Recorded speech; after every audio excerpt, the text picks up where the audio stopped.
Welcome to Voices of Inspiration, where we interview people giving of their service or of their talents, a view into their lives and their interests.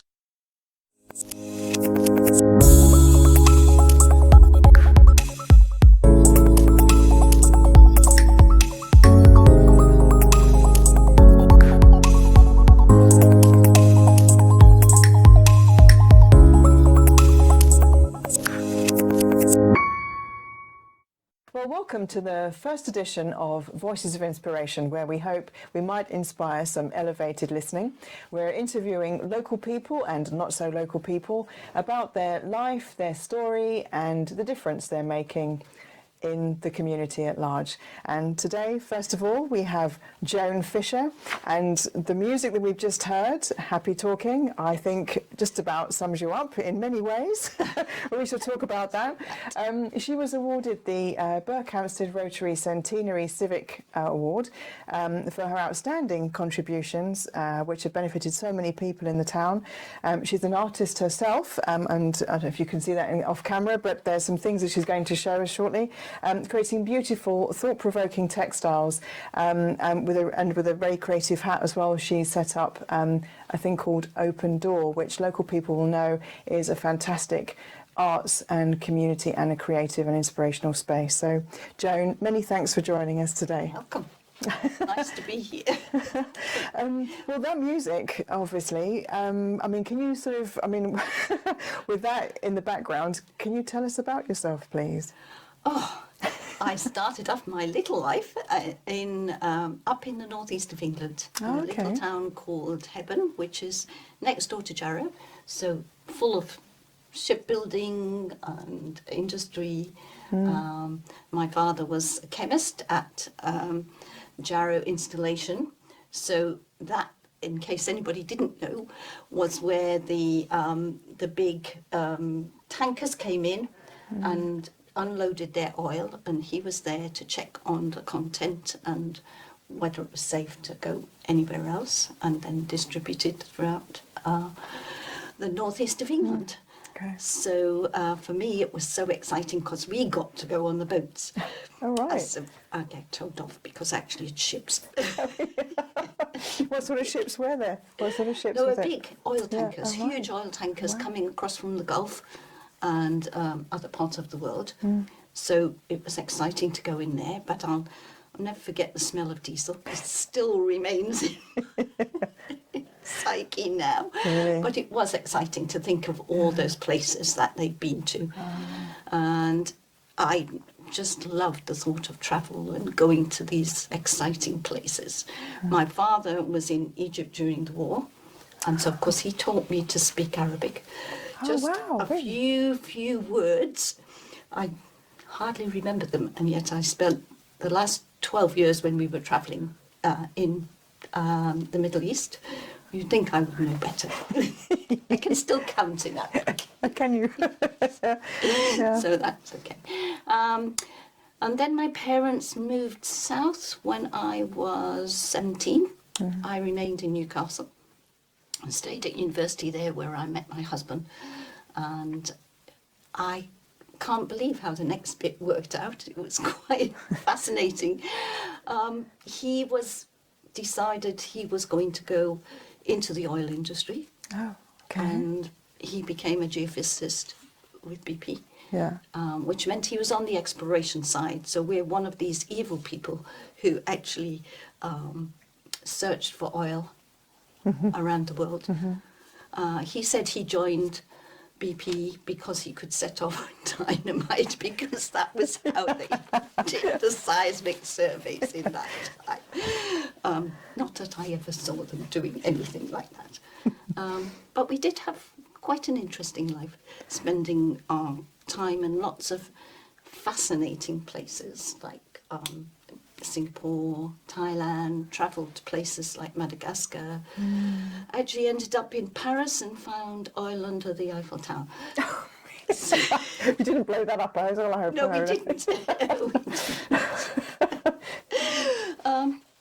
So that was basically, I started off in the northeast and then moved down with my parents, although stayed in Newcastle, and then spent the rest of my life travelling around to different places until I came back to Berjhamsted. Wow. So, I mean, obviously, what you say back to Berjhamsted. So, what brought you to Berjhamsted? What was that sort of whole thing? I've been really fascinated. I knew a little bit about your travels and things, and I would love to know where your favourite place is. But if you can just take us to how you came to Berjhamsted and. Okay. My parents moved to Berjhamsted. Oh, so okay. my father came down to set up Shellmex and BP computer system of actually at the very beginnings of how they sorted out the logistics, so actually doing the computer programming. So when he first started, they were using punch cards and the internet didn't really exist. So different. And so he was in the forefront of setting up, and he often claimed that he was one of the people who set up credit cards. That's why you have a credit card. And the rest of the things went from there. He worked for Shellmex and BP for the rest of his life, transferred over to BP. And they were down here, and while we were travelling, we used them as a base, so we were always in this area. Okay. When we were moving around. We went, first of all, my first experience of being away, joining my husband, was into Libya, and I arrived there 2 days before Colonel Gaddafi. So Colonel Gaddafi arrived 2 days later than me. He was a bit late on the scene, wasn't he? What can I say?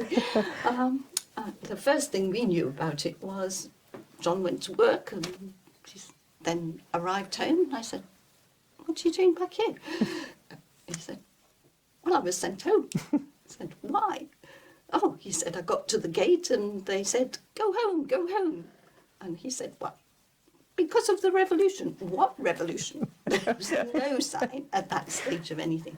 And actually, it was a fairly bloodless coup, although people did disappear, and it wasn't the easiest. I was 5 months pregnant at that time. Wow. So, yes, all the nurses and people were not allowed back into the country. So I had to go back to work because I was one of the teachers. The teachers were not allowed in there. So that wasn't quite what I was expecting. I thought, right, I'll go see this wonderful space and back into. But it was a fascinating introduction to a very, very different life. Really? I'd never flown before. Oh, I goodness. went there and into something which was a desert country from the northeast of England was quite a contrast. God, yeah, exactly. I mean, really exciting. I mean, that's like, it's really thrilling to not know as well. I mean, have a little bit of an inkling, but, and obviously getting thrown in the deep end, sort of Gaddafi, the whole regime, sort of kicking off at the same time. I mean, did you find yourself getting involved in politics or finding out a little bit about what was going on, or did you? It wasn't really that kind of a revolution. No. People just went about their daily life.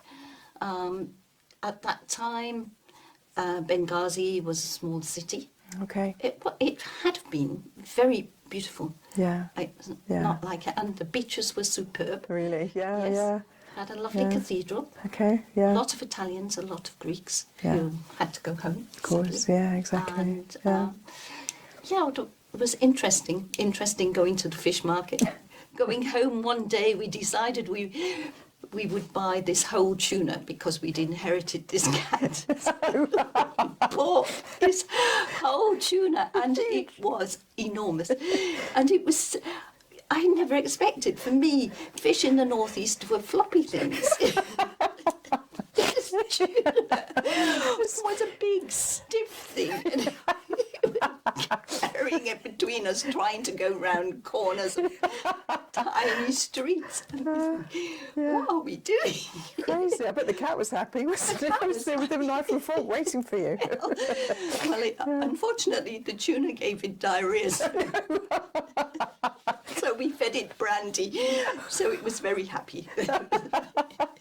Oh, I love that. I'll have to remember that. The next time I got diarrhea, and listeners, it's brandy. So it was good fun. We had a lovely time and we went to the beaches, Yeah. which were beautiful. Yeah.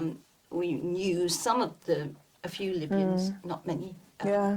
There wasn't the mixing. No.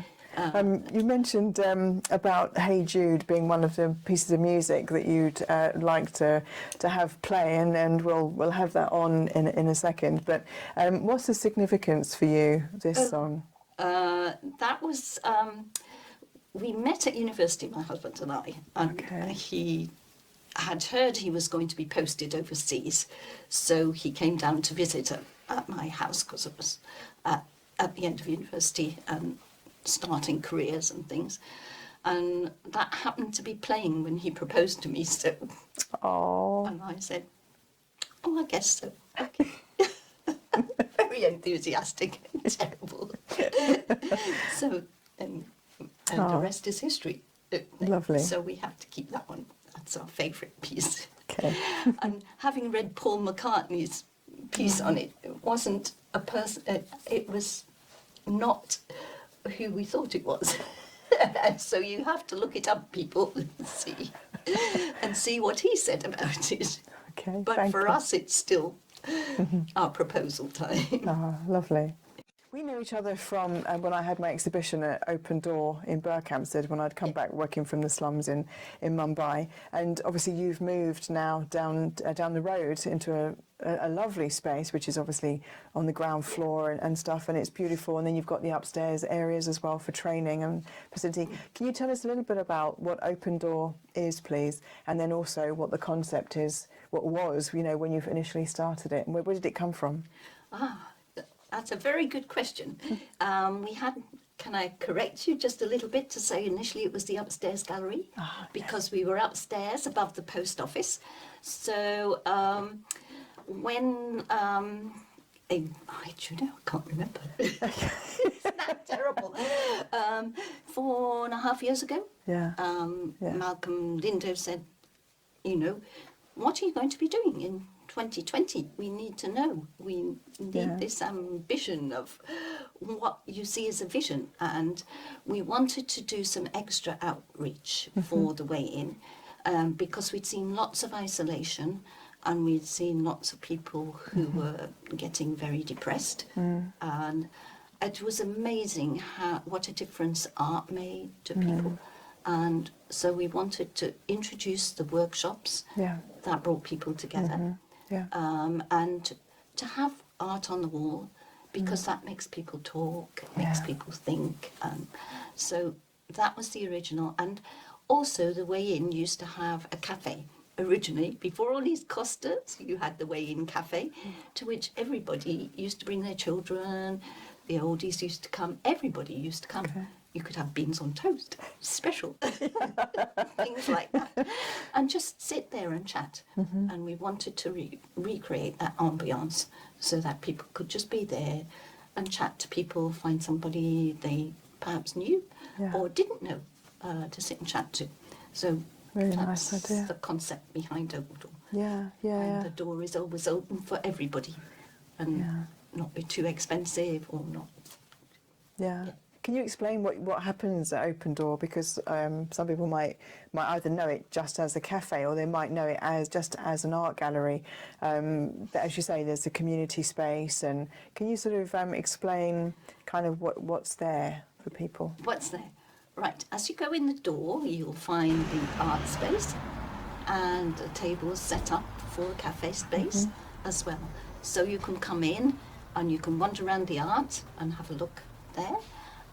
You can sit down and order fabulous homemade cakes, tea and coffee. Yeah, you've got a garden as well, haven't you now? We have, in the back, you have a beautiful garden with a pond and newts and frogs, etc., etc., and dragonflies. Absolutely lovely, yeah. So it's beautiful. And we have an outside studio. So there are lots of activities that go on there. There's health and well-being ones, so we have yoga, Pilates. We're hoping to get our Tai Chi and Qigong back, which are great. And it's just a great place to be and to be healthy. health walks come to us Okay. afterwards, so you can go for your healthy walk and come and binge on beautiful cakes. Just hate it. But it's great, and there's always somebody there to talk to if you want to, or if you want to sit in the corner and read your book, that's fine too. We do have a couple of paid staff now, but in general we were set up to be run by all volunteers. And so that also is set up so that people can come and volunteer and give their time, and also find company that way. We have a great group of volunteers and a great team, so come and see us. Yeah. It'd be great. That's what's really nice about it, actually, I think, is that the space is actually quite big now. So you can get lost in there if you want to, or you can choose to engage and stuff. So it's a really nice, safe, easy, approachable space, I think, for people to come to. I mean, obviously, you're an artist, and I'm dying to see what you brought. Maybe could you share us a little bit about, because you're a textile artist, first of all. We're kind of So. First, maybe you could explain, where does that come from? I mean, was it something that sort of came out of the blue, or...? Yes, it kind of did. It's a really quite a strange story, because I loved to paint when I was little. Okay. And then my teacher said I was so useless. Oh, no. So, she didn't think I should be doing art. Anyway, when I went to Kuwait, which was fantastic. It was a great place to be. I went to a textile arts meeting in a house which belonged, it was a Bedouin weaving co-op. And if you can imagine, the house was built around a courtyard, and all the meetings were taking place in this courtyard under the stars. And the temperature was very ambient, 30 odd degrees. It was beautiful. It was an older ramshackle building, and that's what the Bedouin women used as a meeting place. They used to come to and do their work. It was fascinating. This meeting had 22 different nationalities, and the person who was in charge, Sheikha Ataf, she was an anthropologist by training anyway, was fabulous, and she introduced everybody. And for me, the social history of each of those people and the work that they brought was so fascinating. I just fell in love with it, and it was just fantastic. So this is my big love, is actually the social history that textiles have. It's fascinating, fascinating of the whole of civilization. It encapsulates civilization. And so that's me. And one of the things we did was set up a quilt group. Strange as it may seem, in the middle of the Middle East, we set up a quilt group. Because there were Americans and different people from all over the world. And they all brought their colours and their different ideas and everything else there. So when we set it up, eventually we were invited to the Festival of Quilts here, which is, I don't know if anybody, I'm sure quite a lot of the quilters will know, but it is a place where everybody goes. It's a big international space in Birmingham. And so we brought the work from there over to UK, and we did that for 2-3 years.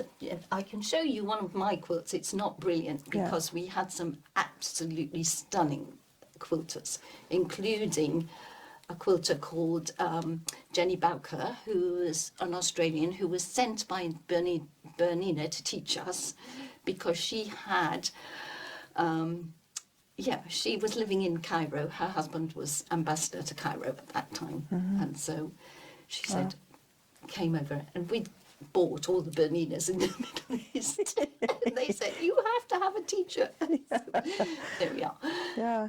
Anyway, well, let's have a look at one of the pieces that you've brought. So, which is based on a Bedouin weaving design. Okay. And in some colours, which are the same. So you can see. Wow, it's so beautiful. I loved doing it. It was great. Yeah. And this is one of the pieces we brought over to the Festival of Quilts, Yeah, this is so lovely. which is called Faces of Arabia. Okay. And we ended up actually in the last one before then having the whole of the Middle Eastern countries with Yeah. each of them bringing Really? Wow. work over. Yeah. And the other thing we did was go on textile trips to other to other countries. Fantastic. Which we organised. These are lovely. What's this? Is there any significance with the colours or these patterns or? Different patterns. It's very tribal, Right. and so the red. I can't say that this donates it, but if you were looking at a piece of Bedouin weaving like this, the red would donate a certain tribe, Okay. the Ajman tribe. Right. And then things like this are like rivers going Oh, okay. through. Right. Yeah. Okay. Yeah. And there are all sorts of different designs, which you can find similarities in all sorts of different cultures. Just want to circle back, Joan. Yeah. You mentioned just briefly before we started looking at your quilt there about how it's important for you for like the sort of not the history of textile, but almost like the history of us and how textiles have played a role. Can you just kind of expound on that a little bit? Oh, Just- excellent. Well, it will perhaps come into the bit that I talk about with this. Yeah. Okay. This is a small piece from our Egyptian people. This has been done since the time of the pharaohs, and it's all done by the men. Oh, is it? Absolutely. And it's all hand-done, needle-turned applique. Wow. Which is fantastic. So the tradition is there, and tradition is so important in it, and it is the backbone of our society. The textiles show us what has been going on, and it also gives value to what we do and who we are as people. What you wear, Yeah. what you show is very important. It's always been a means of showing your power, your wealth, your status in society. So they do show us our history. But having travelled in many, many places, and I see people making the most beautiful things under the most awful conditions. And they manage to produce with their soul Yeah. this beautiful piece of work. The men here, even today, sit cross-legged and they have their piece of work on their knees and they stitch in a small shop in the middle of Cairo Yeah. and sometimes out in the desert in places. So it really is a work of love. And for them, it just is something. One of the people that we work with, who is a qualified lawyer, and actually, he says if he doesn't stitch, if he doesn't do that creative thing in his life every day, he feels sick. Really. It's fantastic that the way that enables us to relax, to bring out our inner being is amazing. Yeah, really, yeah. I mean, it's really, I mean, it's beautiful. I mean, it really is lovely. I mean, even the choice of fabric and the choice of alignment, like this one with the fish, I mean, that's obviously a variegated fabric. And it looks like the scales of a fish. I mean, it really does. I mean, that's almost like a paisley thing, but it looks like the sort of, you know, those sort of turned scales. And it's so, and the colourways are just so beautiful. Yeah, I can imagine it being a really fantastic outlet for people who, and also I suppose there must be like an element of recycling and stuff as well involved. And I presume that some of the images mean things, you know, as you say, talk about status, you know, Yes. I know they do that in Japan, for instance. Yes, absolutely. And, you know, like the Iban, and they dyeing rituals and things like that. Dyeing, I don't mean lying down. It's dyeing your pieces of cloth, which has mystical significance to it. Oh, right, really? Yes. Oh, okay. Yeah. In many cultures, actually. Okay. Because you're changing colours, and indigo is a special dye from that point of view, because you put it in the dye vat, and because it's a reductive process, you bring it out, and it's yellow when you bring it out, and as soon as it enters the atmosphere, it starts to turn blue. So that's the oxygen. So that's the oxygen, yes. Yeah. So that's the oxygen coming in there and Wow. Okay. turning it blue. So it's like the murex, isn't it? A murex shell or something like that, isn't it? With the purple.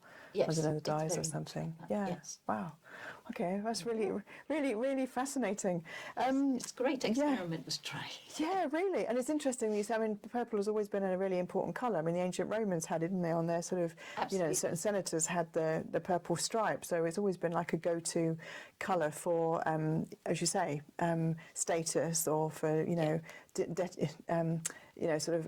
recognising that you're different to everybody else or whatever it is. And obviously now people wear purple. I mean, you're wearing purple today, and it's lovely. Some people wear purple because they feel it has a healing property, don't they? They do. So there's all these different meanings. There are lots of different meanings in there. And it isn't just status, you know. Clothes make you feel good. They do. Clothes can make you feel horrible. It's true. Exactly. It is true. Yeah. And it's something that is available to everybody and enables everybody to be the same.